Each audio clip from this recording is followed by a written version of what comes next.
My next guest will be facing Lee McHugh for the vacant middleweight title at NEF 54 on September the 2nd. And of course, it is Brett Martin back on the show. Brett, how are you? How are we doing? Oh, I'm doing well. How about yourself? I'm good, man. I'm good. I was excited when I saw that you have this title opportunity. How excited were you? I have to imagine, this is something you've been working towards for quite a while now. Yeah. It's funny. It kind of all just kind of fell together. Obviously, I haven't been in the cage for almost a year now. It was last, I want to say mid-September that I was in there up in Bangor. And this fight kind of was brought up to me. I want to say it was going into the last card, but my wife competes as well. I should say fiance, future wife. And so we kind of had an agreement that we would, kind of have to support the household back and forth. So I wasn't going to take a fight at that time so she could be ready to go. And that ended up kind of falling through due to an injury. But that name was there. And I was like, this is a fight I really, really like. And I wasn't sure if it was going to be for a title or not at the time. And so when this card was coming around, I was basically like, yeah, that I like that name. I think it's a really, really fun fight. It's a challenge fight. Let's try to make it happen. And initially, because I was out for so long, I figured it would just be a regular 3-rounder. And then it kind of there's like, no, we want it for the title. And I was like, yeah, I'm down for a 5-rounder. So let's go for it. So yeah. You said an injury happened. Can you elaborate a little bit more on that?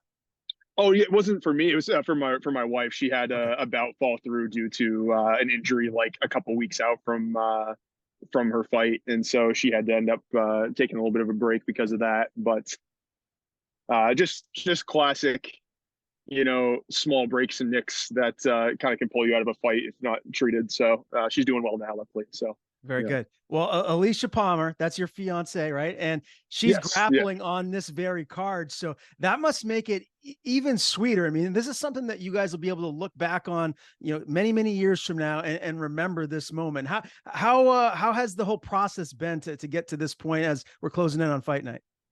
Oh man. So like me and Alicia, we're best friends. Like we've been together for almost 10 years. We went to college together and stuff. We're up at Hudson, actually, in your neck of the woods there. And so it's funny because we've been through it all, and we very much have a heavy competitive relationship. Like we're always competing in everything. And so I got to see her kickbox last November, and it was a good kind of test run to see how I would react because she had to see me in there 3 times. She wraps my hands for every fight, which I love. She's backstage with me, and she wraps my hands. It's a great mental process for me. And so it'll be cool kind of being there and both of us being kind of locked in for competition that night.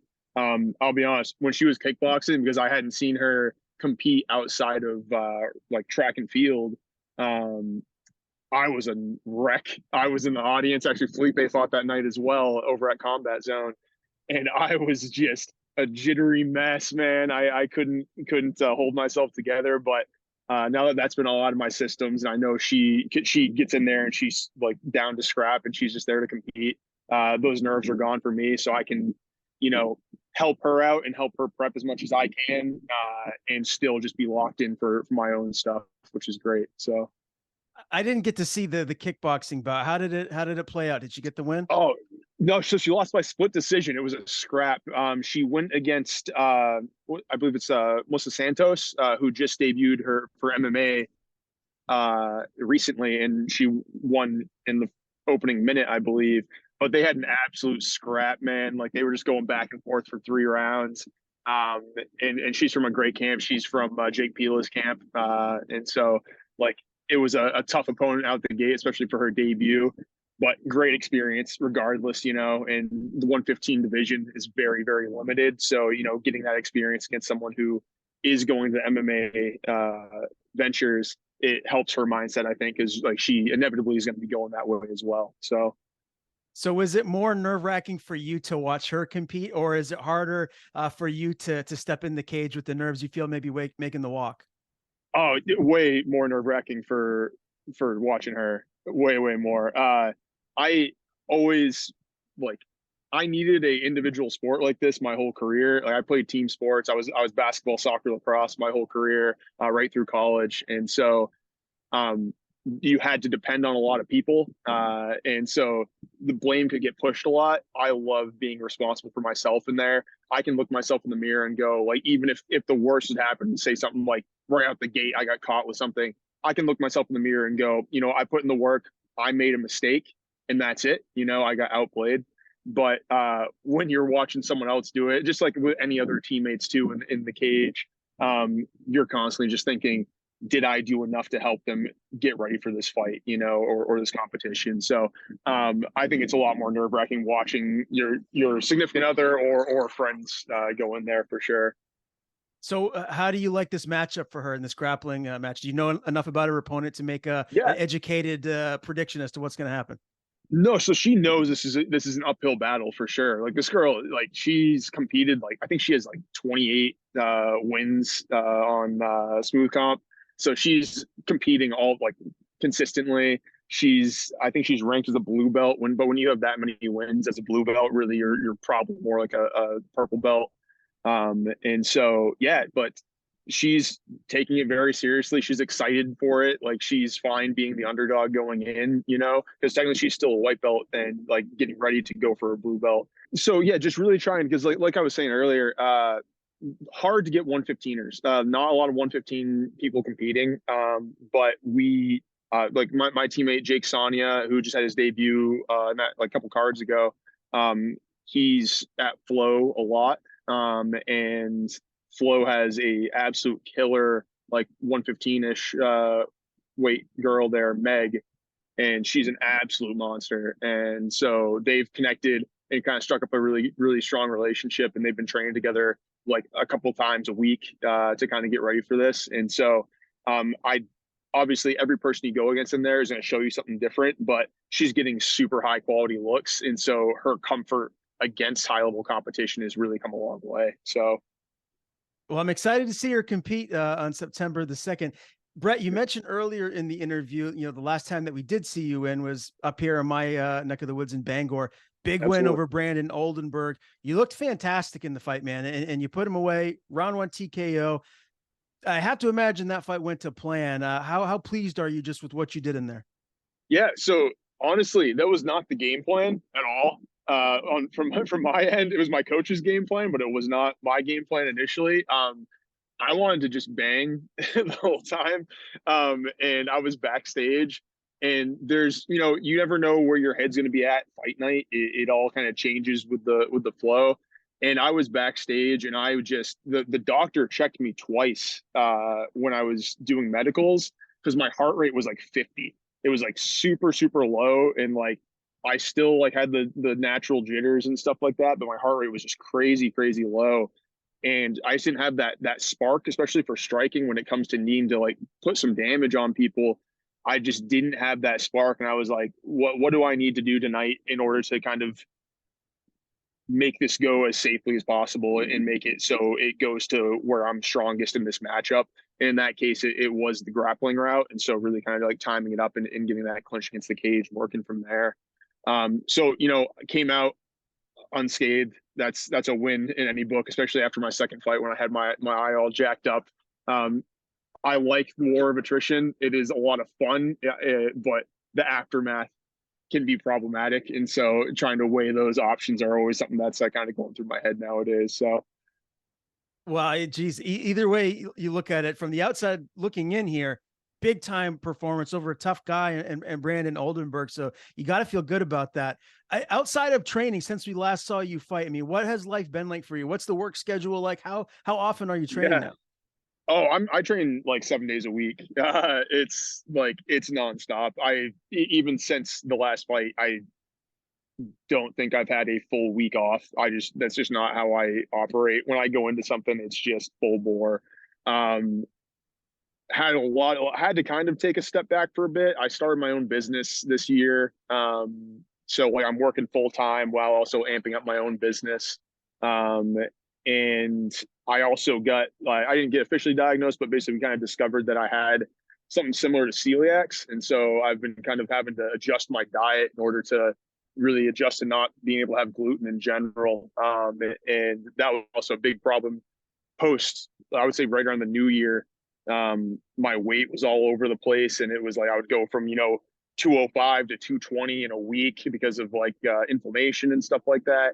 And so getting that stuff locked down was huge while still being consistent with training. So yeah, just working a lot, but training a lot as well because that's what keeps me sane. So yeah. What's the name of the new business? Brett's Exterior Cleaning Solutions. Yeah, So it must yeah. be So keeping you I pretty busy.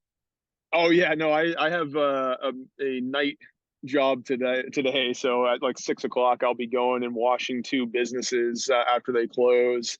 Doing like the full sidewalks and cement work as well as washing siding and stuff like that. And it's something that's missing in this area in general. And there was an open market and I had experience in it as well. So I was like, it's time to try to be my own boss a little bit and try to move into that. So Very cool, man. Good for you. yeah, And with thank you. the the situation you were dealing with your weight all over the place, you said something Yeah. similar to celiac disease. What's the weight at now? What are you kind of walking around at these days?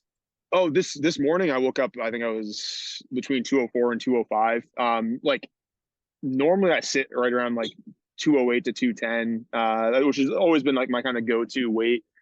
Throughout camp, I work my way down to like the 205 range, and then I kind of like a couple weeks out, time up my weight cut appropriately and try to, obviously have to hit 85 on the dot this time, which I think I've only missed like that 85 on the dot window once. It was by point 0.2, so I'm not too worried about that aspect of it. But yeah, just keeping the comfortable weight of somewhere between kind of 205 and 210 is usually my go-to. And you're a guy that you lost a bunch of weight from previous years. Remind me again, what was the heaviest you ever were? Oh, I walked into first class the first time at 255. Okay. Yeah, not a That's healthy 255 either. I wasn't like I was big and lean. I was just big. yeah, and someone else that is coming down on the scale as well is Nick Gully. I'm sure you've seen him in the gym a little bit more lately. Oh yeah, What's it been like as far as training partners go to get you ready for Lee? dude. I love as you know, like we both know Goalie well. Goalie is just the hype all the time, man. He just brings this passion to the sport into the gym that I don't think anyone else can really replicate. And just seeing him back in consistent, I know he's training back like 4 days a week, I think now. And so, I want to see him back in the cage, getting back to it. I think there's a big hole in the heavyweight division that needs Nick Goalie there. And so, seeing him and obviously getting work, like having Rass around as well after his championship run there. Just those guys, they have a understanding and meaningful admiration for the sport that I don't think a lot of people understand. They are in it for the right reasons, which I try to replicate as well. And so, yeah, it's amazing having those guys around in general. Yeah, the heavyweight division better watch out. Nick Gully coming back, full steam ahead. I hope we see him Motivated back. too. Yeah, hopefully it's later this year, if not early 2024. As far as gyms go, I know you come up to Titan, first class, Che. What has that whole balance been like? Yeah, so a little less overall cross training these past few months, largely just because of working the two jobs and stuff. Gotten a lot of work. Me, Felipe, and Ed train together whenever we can at Davis. That is, and anytime I go up that way, I'm up at Titan. Anytime I'm visiting that neck of the woods, Ed comes down here and visits whenever he can. But then really just kind of focusing on being consistent at Shays and being consistent at first class. Because the cool thing is, me and Felipe are both representing Shays Institute at this card. So we are representing first class and Shea Institute, which is, a huge honor. That's what our coach, John Rao, did in his career as well. So I think it's a really, really huge honor to be out representing both of those gyms. But yeah, little less cross training to deal with the hecticness of life. But I'm still carrying all that knowledge from all these guys that have helped me out along the way. So Very cool. You mentioned Ed Davis, man. He's got a big fight this coming Wednesday for PFL. Biagio, Ali Walsh. What do you think we're going to see in that fight? Man, well, I'm hoping they like he wants. I hope they go in the middle and just start scrapping.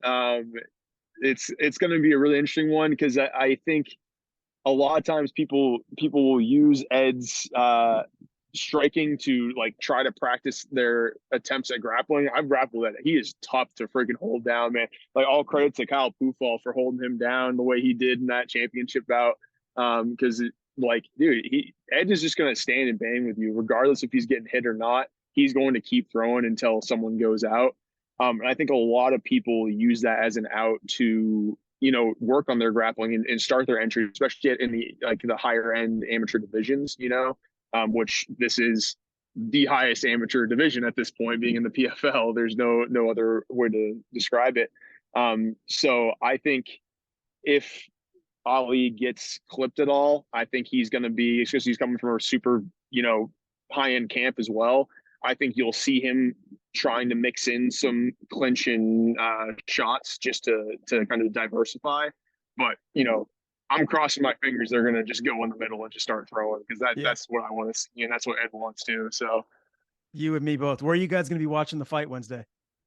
I probably we're regulars over here at Portland Pie in Brunswick, and they treat us well, and they have good foods for us to cut with as well. They help us out, so I'll probably be having a little group there, and we'll try to get them on the TVs there so we can be watching.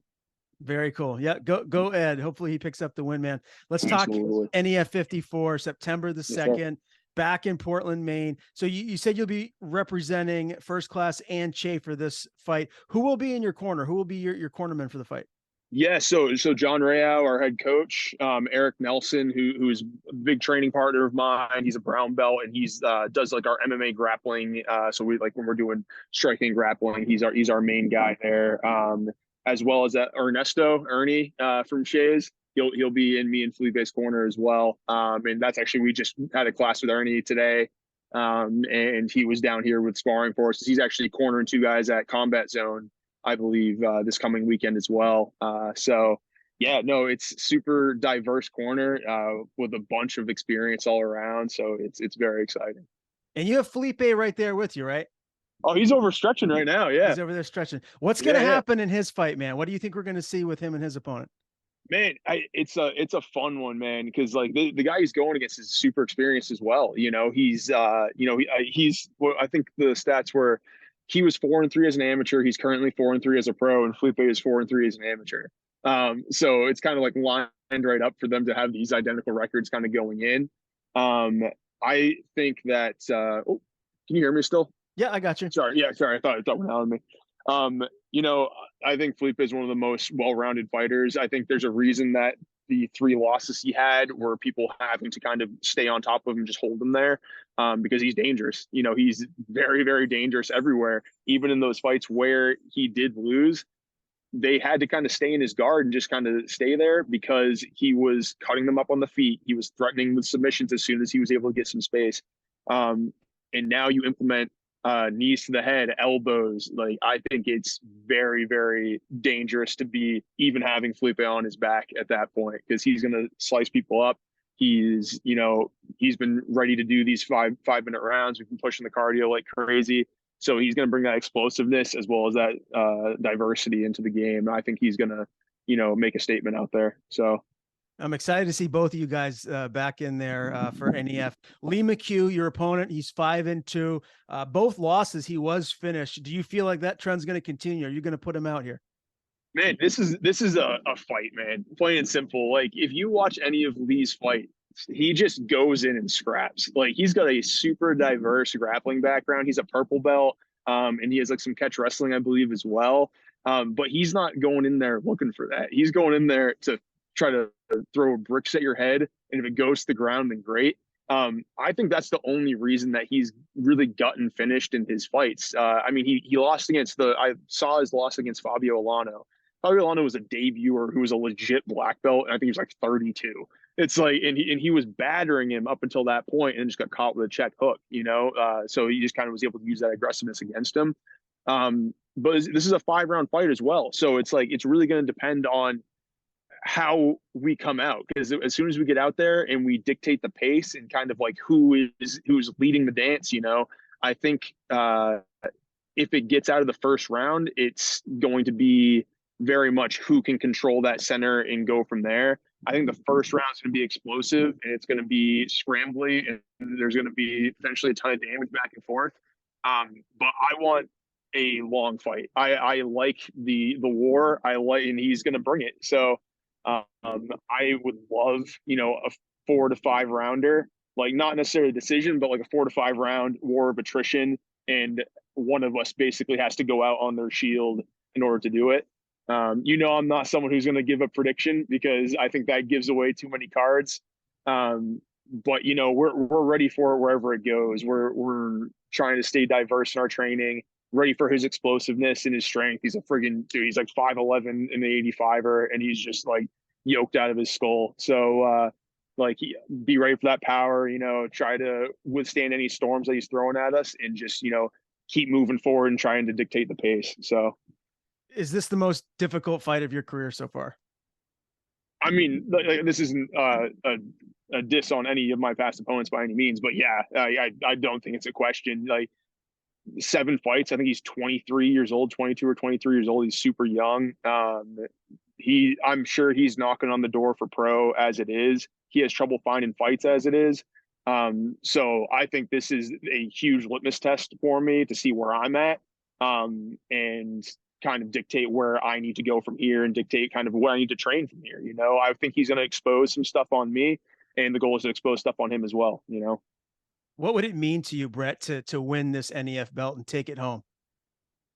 For me, it just means more to, like, it's a representation of the people that put time into me. It's a village. Our team is very integrated. We are in there together. We win together and we lose together. And so, like, it's cool to have accolades and stuff like that, but I'm in there for growth. I'm in there to develop myself. But to bring that kind of honor to the gym and to the people who have put in sacrificed blood and sweat for me in there for me to get in there. I think that's the most meaningful thing. To have something to hold up and be like, hey, you guys helped me get where I am now. 4 years ago, I was 255 pounds. I was drinking myself into a stupor. I was not, in a good place physically, mentally. And so these people from my gym and that kind of embraced me as their own have brought me to where I'm at. Obviously, like, I'm putting in the effort out there and putting in that work. But if you don't have people showing up for you and taking the time to lead you along the way, then yeah, I could be in good shape, but I could have no skill. They put time in to help me develop my skill and technique and embrace who I am as a person on the way as well. So. Well, Brett, I can't wait to see you back in there, man. As always, it's a pleasure talking to you. September 2nd, back at it for NEF, this time for the vacant 185 strap. Before we do sign off, my man, I want to give you the floor. Anyone you want to thank, anything you want to plug, the floor is yours. Yeah, no. Obviously, I have a bunch of sponsors going into this fight. I don't have the list in front of me right now, but I'll be making some posts in the near future. You can follow me at Grumpy Kitten and Moose. It's a joint account for me and my fiance. But yeah, shout out First Class Shays, all the other gyms that have helped me kind of develop to where I'm at now. And yeah, let's just have some fun on September 2nd, man. It's gonna be an awesome venue. I'm excited to be at a stage like that. It's gonna be a ton of fun. So show out and let's have some fun.